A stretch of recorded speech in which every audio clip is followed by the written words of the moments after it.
आज के इस गहन चर्चा में स्वागत है। हाँ।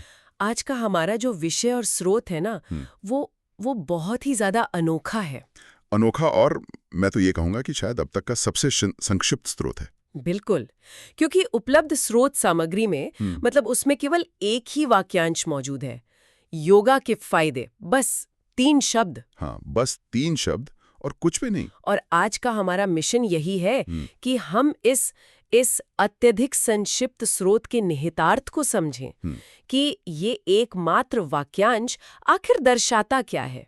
तो चलिए इसे समझते हैं। देखिए, यहाँ जो सबसे दिलचस्प बात है, हाँ जी, वो ये है कि ये स्रोत केवल एक शीर्षक या कह सकते हैं कि बस एक शुरुआती बिंदु प्रदान करता है। हाँ, और हैरानी की बात यह है कि मतलब जब मैं योग के फायदे सुनती हूँ तो दिमाग में तुरंत लचीलापन, शारीरिक मजबूती या तनाव में कमी। हाँ बिल्कुल, तनाव में कमी या किसी भी तरह के मानसिक और आध्यात्मिक लाभ की बातें आने लगती हैं, जो कि बहुत स्वाभाविक है। हाँ, लेकिन इस स्रोत में ऐसा कुछ है ही नहीं। एकदम सही। इस स्रोत में इन सब चीजों का कोई भी विवरण मौजूद नहीं है।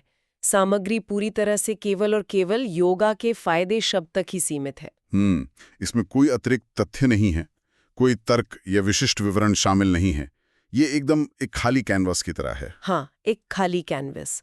और अगर हम इसे आज के दौर से जोड़कर देखें तो ये स्थिति काफी कुछ सोचने पर मजबूर करती है। बिल्कुल, ये दिखाता है कि जब कोई जानकारी नहीं होती तो हम अपनी उम्मीदों और पहले से मौजूद ज्ञान से उस खाली जगह को कैसे भर लेते हैं।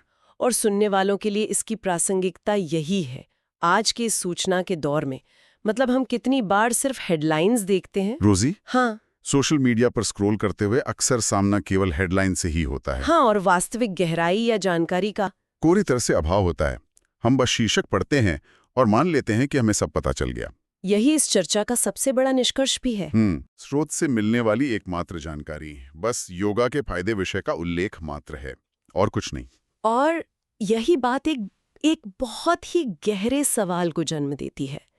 एक ऐसा उत्तेजक विचार जिस पर स्वतंत्र रूप से मनन किया जाना चाहिए। बिल्कुल। कि जब किसी विषय का केवल नाम या शीर्षक ही उपलब्ध हो और उसकी गहराई या विवरण पूरी तरह से गायब हो, तो क्या होता है? तो क्या यह अधूरी जानकारी हमारे अंदर नई चीजें खोजने की जिज्ञासा को जन्म देती है, या फिर यह केवल अज्ञानता का भ्रम पैदा करती है? हाँ, अज्ञानता का भ्रम, कि ऐसा लगने लगता है कि बस शीर्षक पढ़ लेने से ही सब समझ आ गया।